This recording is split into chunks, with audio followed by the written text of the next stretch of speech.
Suscríbete. Lo que nadie cuenta está aquí. Mientras planeaba mi boda con la mujer que amaba, ella dormía con su ex. Hoy, después de perderlo todo, regresa rogándome que la perdone.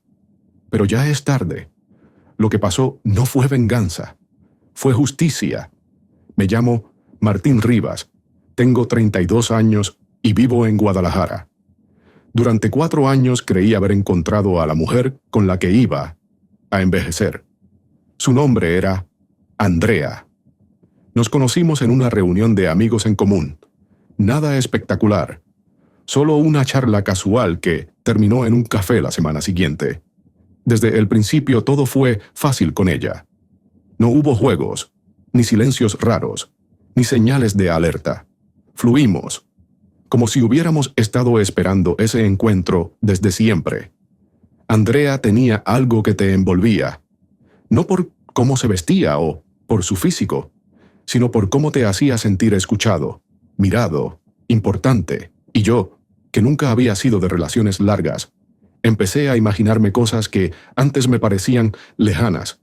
Una casa propia, hijos, rutinas compartidas. Pasó menos de 1 año y ya vivíamos juntos. Mis padres me ayudaron a dar el enganche de una casita en Zapopan. Modesta, pero digna. Un solo piso, un jardincito y muchas ideas para reformarla con el tiempo. Andrea se emocionó desde el primer día. Pintamos las paredes. Elegimos los muebles juntos. Incluso planeamos cómo sería el cuarto del futuro bebé. Sí, ya hablábamos de hijos. Ella quería una niña y un niño. Yo pensaba que aún era pronto, pero no lo decía. Me gustaba cómo sonaba. Después de 2 años, le propuse matrimonio. No lo hice con mariachis ni fuegos artificiales. Solo le pedí que se casara conmigo una noche, en la sala, mientras veíamos una película. Se quedó en silencio unos segundos, y luego dijo que sí. Nos abrazamos como si el mundo se ordenara de golpe. Desde entonces, todo giró en torno a la boda. Andrea tenía amigas muy cercanas, y su hermana menor, Valeria, venía seguido a casa a ayudar con los preparativos. La casa se llenaba de risas, vino barato y revistas con ideas de decoración. Yo no entendía nada de eso, pero participaba cuando me lo pedían. Ellas decían que el vestido, las flores, el salón, la música, todo tenía que ser perfecto. Yo solo pensaba que con Andrea a mi lado, todo lo demás era secundario. Teníamos fecha tentativa para diciembre.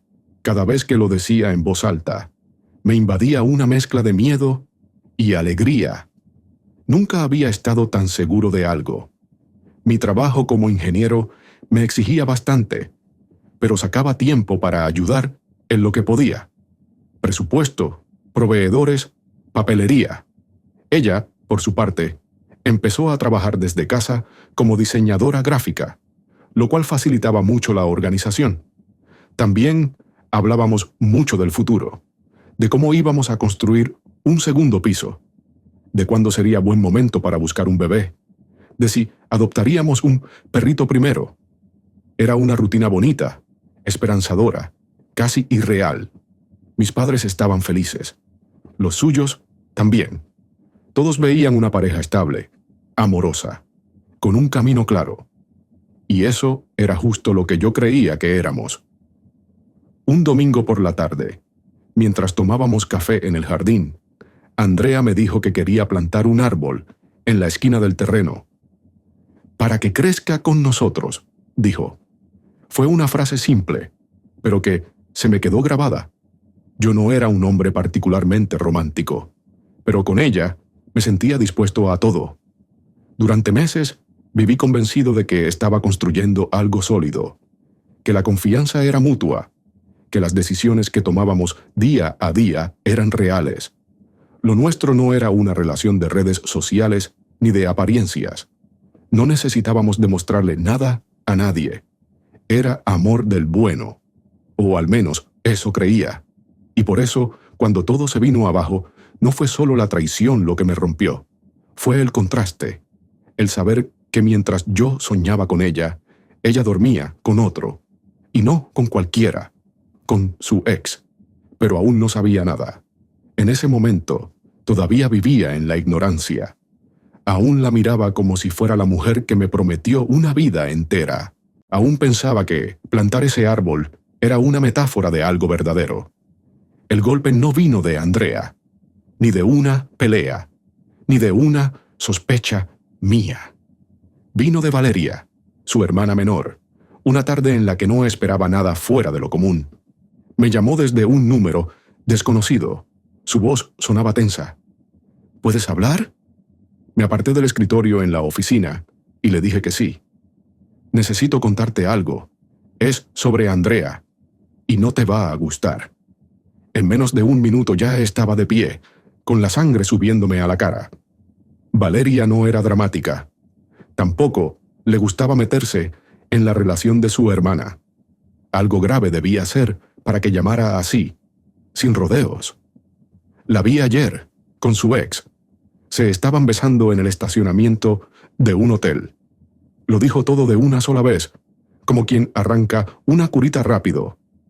Al principio pensé que estaba viendo mal, pero me acerqué.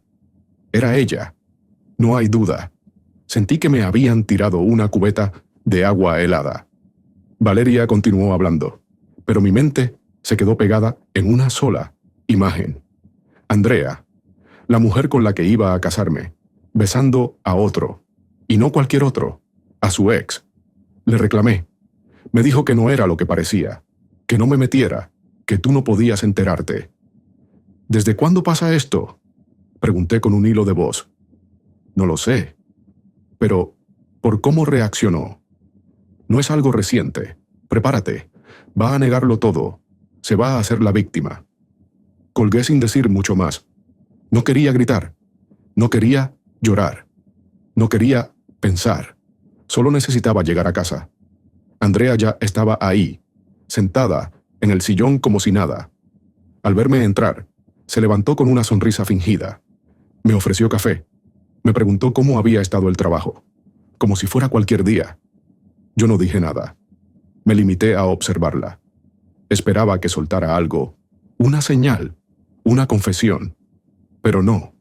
Siguió actuando como si nuestra vida no estuviera cayéndose a pedazos. Finalmente, después de unos minutos incómodos, me preguntó: ¿hablaste con mi hermana? Silencio. La miré fijo. No respondí. Solo esperé. Mira, no sé qué tonterías te dijo, pero está celosa. Siempre lo ha estado. Desde que estamos juntos, nunca le caí bien, y tú lo sabes. Quería gritarle, pero me contuve. Le pregunté: ¿y qué crees que me dijo tu hermana? Ahí fue cuando titubeó. Bajó la mirada. Se cruzó de brazos. Inventó una historia a medias. Dijo que sí, que se había encontrado con su ex por casualidad, que fue solo un café, que él la besó, pero ella lo rechazó, que fue un momento de debilidad, que no había pasado nada más. La misma mujer que pasaba horas hablando de flores, del color de los manteles, de nombres para nuestros futuros hijos, me estaba mintiendo en la cara. Y ni siquiera era buena mintiendo. Su voz temblaba. Sus palabras no tenían sentido. Le dije que se fuera, que no quería más excusas, ni llanto, ni explicaciones que llegaban demasiado tarde. Entonces empezó el escándalo. Andrea se transformó. Gritaba que yo era el amor de su vida, que no podía tirarlo todo por un error, que había sido un momento de confusión, que no significaba nada. «Haz lo que quieras», me gritó. «Acuéstate con quien te dé la gana si eso te hace sentir mejor, pero no me dejes. Dame una segunda oportunidad». Tuve que empujarla suavemente hacia la puerta. No quería escándalos con los vecinos. Cerré con llave. Me quedé solo, de pie, sin saber por dónde empezar a procesar lo que acababa de pasar. Esa noche no dormí. Me senté en el suelo de la sala, con la cabeza entre las manos.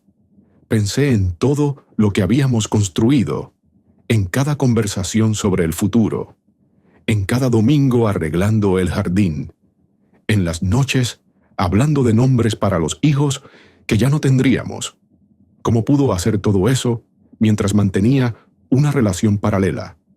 ¿Cómo se puede hablar de amor mientras se traiciona así? Lo peor fue descubrir que Andrea no se detendría ahí. A los pocos días, volvió. Tocaba la puerta a todas horas.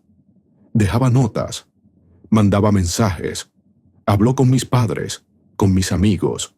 Lloraba frente a mi edificio. Me seguía en el auto. Me esperaba afuera del trabajo. Una obsesión.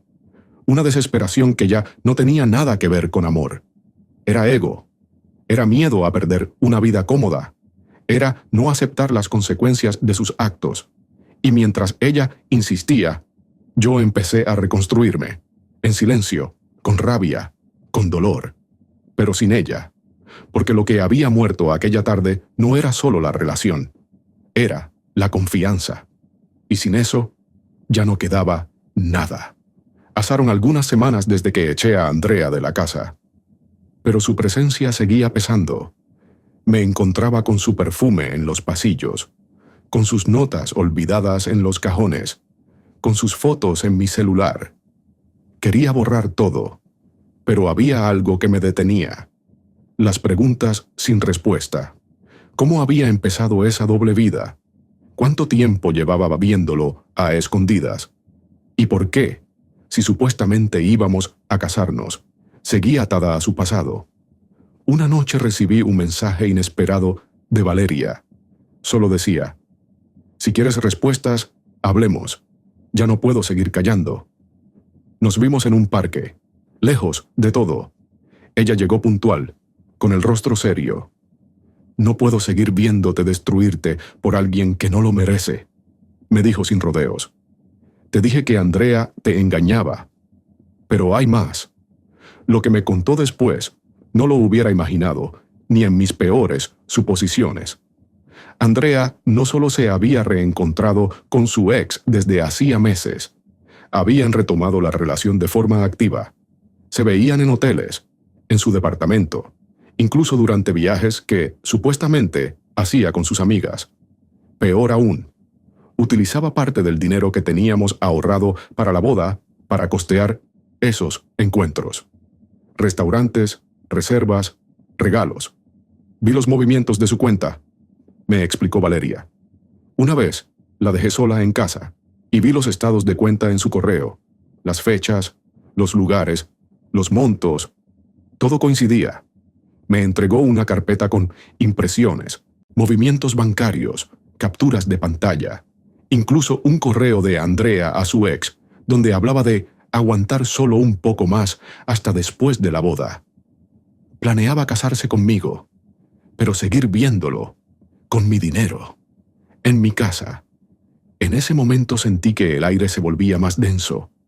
Me ardían los ojos, no por las lágrimas, sino por la rabia. Ya no era solo una traición sentimental, era un fraude, una manipulación completa. Agradecí a Valeria por todo y le prometí que no iba a reaccionar con violencia ni con escándalos. No pensaba pelear. Iba a actuar con frialdad y dentro de la ley. Lo primero fue ir al banco y bloquear el acceso de Andrea a nuestras cuentas compartidas. Luego, cancelé todo lo que estaba a mi nombre: proveedores de la boda, contratos de servicios, tarjetas secundarias. Tomó unos días, pero logré desvincularla de todo. Después, reuní pruebas legales. Valeria me ayudó a recopilar los movimientos bancarios y los correos como respaldo. Consulté a un abogado amigo. Me dijo que, con lo que tenía, podía presentar una denuncia por apropiación indebida de fondos si lo deseaba. Pero me recomendó algo más sutil: un aviso legal, formal, con copia a sus padres y a su trabajo. Y así lo hice. Mandé una carta notariada, en la que le exigía el reembolso de los gastos de la boda cancelada. Detallé cada uno de los montos utilizados sin mi autorización. Acompañé la carta con los documentos que probaban que usó el dinero compartido para beneficio personal y engaños. El impacto fue inmediato. Andrea me escribió un mensaje larguísimo, rogándome que no siguiera con eso. Dijo que estaba arrepentida, que no tenía cómo pagarme, que su ex la había dejado, que su familia estaba destrozada por la noticia, que la iban a despedir del trabajo si eso se hacía público. Yo no respondí. No necesitaba hacerlo. Lo que tenía que decir ya estaba escrito y con respaldo legal. Su madre me llamó días después, llorando. Me pidió que no arruinara la vida de su hija, que yo siempre había sido el bueno de la historia. Le respondí con respeto, pero con firmeza. Su hija arruinó sola su vida. Yo solo estoy poniendo las cosas en su lugar. Lo que siguió fue una caída libre para Andrea. Su ex desapareció apenas se enteró de la denuncia. La empresa en la que trabajaba la suspendió mientras investigaban el asunto. Su familia dejó de defenderla cuando entendió la magnitud del engaño. Y yo empecé a respirar de nuevo. No lo disfruté. No fue una victoria, fue una limpieza, como quien quita el moho de una pared que pensabas que estaba sana. Lo más irónico fue lo último que me escribió. Te amo, Martín. Todo esto fue un error, pero aún podemos arreglarlo. Nadie te va a amar como yo. La bloqueé. ¿Por qué no? Eso no era amor. Era egoísmo. Era miedo a perderme después de darme por sentado. Era negarse a asumir que, cuando haces daño a conciencia, las consecuencias llegan. Y esta vez, llegaron. Después de enviar la carta legal, el silencio fue mi mayor respuesta. No volví a buscar a Andrea, ni a mencionarla, ni siquiera a nombrarla cuando hablaba con mis padres o amigos. Mi vida no necesitaba más escándalos, solo paz. Y poco a poco la fui recuperando. Ella, en cambio, se convirtió en una sombra de lo que fue. Me enteré de algunas cosas por terceros, sin buscarlas. En su trabajo, la situación se volvió insostenible. Aunque no llegó a juicio, el simple hecho de haber sido denunciada por apropiación indebida, aunque fuera en el contexto de una relación, dejó una marca. La suspendieron temporalmente y luego no renovaron su contrato. En el entorno laboral, todo circula rápido y ella ya no era la creativa prometida de un ingeniero, sino la que usó a su pareja para financiarle la doble vida. Su familia, al principio, intentó defenderla, pero con los documentos que envié y los detalles que ella no pudo negar, se dieron cuenta de que no era un malentendido. Ya no podían justificarla como víctima de una confusión emocional. Fue una decisión consciente, reiterada y oculta. Lo más duro, según su hermana Valeria, quien continuó hablándome de vez en cuando, fue cuando su ex la dejó sin explicación. Apenas le llegó la noticia de la denuncia, desapareció, bloqueó su número, eliminó sus redes, la abandonó como si nunca hubieran tenido nada. Tal vez porque para él también solo era un juego. Tal vez porque sabía que Andrea ya no era útil si el plan de vida que le prometía se había derrumbado. Me escribió durante semanas desde números distintos, correos nuevos, perfiles falsos. Me pedía que al menos habláramos, que merecía una oportunidad para explicarse, que yo era su única red, su única verdad. Usaba frases como: lo que hicimos era solo un escape, nunca dejé de amarte, necesitaba sentirme viva, y otras tantas que solo confirmaban lo que ya sabía. Andrea no estaba arrepentida de lo que hizo, sino de haberlo perdido todo. Y no accedía a ningún encuentro, no respondía a ningún mensaje. No necesitaba más palabras de alguien que jugó con mi vida mientras me decía que me amaba. En cuanto a mí, volví a enfocarme en lo que siempre me dio sentido: mi trabajo, mis proyectos personales, mi familia. Remodelé la casa solo. Pinté las paredes sin ayuda, Planté el árbol que ella quería, no como un símbolo de nosotros, sino como una forma de decir, aquí empieza de nuevo. Un sábado por la mañana, mientras arreglaba el jardín, una vecina se me acercó y me dijo, ¿ya viste quién está en la esquina? Levanté la vista. Era Andrea, de pie, lejos, mirándome. No se acercó, no saludó, solo miraba. Llevaba algo en las manos, parecía una caja, tal vez con recuerdos. No lo sé. Después de unos minutos se dio la vuelta y se fue. No hizo falta nada más. Un mes después, supe que se había mudado a otro estado. Una tía suya tenía una pequeña tienda de artesanías y le ofreció empleo. Lo aceptó. Desapareció del mapa. A veces, cuando salgo a correr y paso frente a la iglesia donde íbamos a casarnos, me detengo por un segundo. No por nostalgia, sino por orgullo, porque estuve a punto de sellar una mentira con votos sagrados, y no lo hice. Esa boda no se celebró. Ese para siempre no existió. Pero lo que sí quedó fue una lección que hoy llevo conmigo. Hay decisiones que parecen duras en el momento, pero que salvan tu vida entera.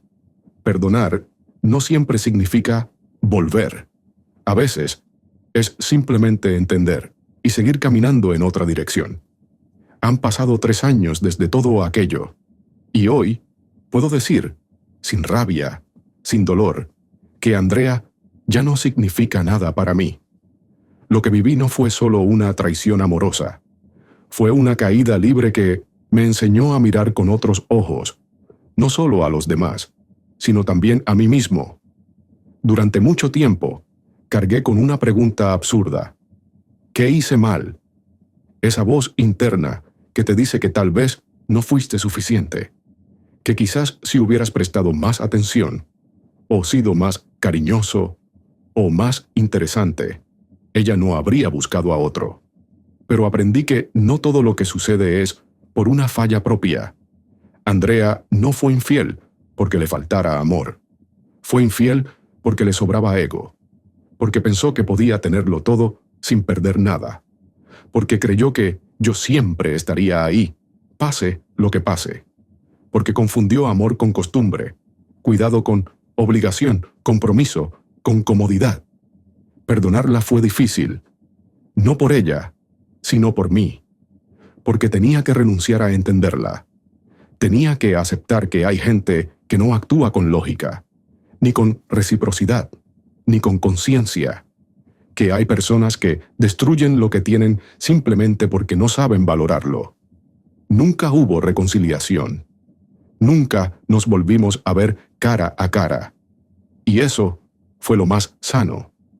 No quise respuestas, ni explicaciones, ni escenas finales. Cerré la historia como se cierra una puerta que da a un incendio, sin mirar atrás. A nivel legal, jamás procedí con una demanda formal. Me bastó con la advertencia para recuperar lo perdido y limpiar mi nombre. El castigo más grande para Andrea no fue lo que yo hice, sino lo que ella misma provocó. Quedarse sola, sin pareja, sin respeto, sin rumbo. Hoy tengo una vida tranquila, no perfecta, pero real. No con promesas de cuentos de hadas, sino con hechos, con gente que me rodea por lo que soy, no por lo que puedo ofrecer, con relaciones basadas en respeto y sinceridad, no en apariencias. Entendí que el amor no se prueba con palabras bonitas, ni con planes a futuro, ni con fotos en redes sociales. Se demuestra en lo que haces cuando nadie te está mirando, en cómo cuidas al otro, incluso cuando nadie te obliga, en cómo decides no traicionar ni a escondidas. Y Andrea, supongo que sigue buscando algo que nunca va a encontrar en otro, porque el problema no era yo, era su incapacidad de sostener lo que decía que quería. Y eso no se arregla con excusas, ni con nuevos comienzos. Eso se paga viviendo con lo que perdiste. A quienes pasen por algo parecido, les digo esto: no aceptes menos de lo que das. No normalices el engaño. No creas que perdonar significa volver. A veces, el verdadero acto de amor propio es cerrar una historia, aunque aún la sientas abierta, porque mereces un amor completo, no uno a medias, no uno condicionado, no uno que se comparte con otro. Mereces paz. Y si alguien llega para quitártela, no lo pienses 2 veces, suelta.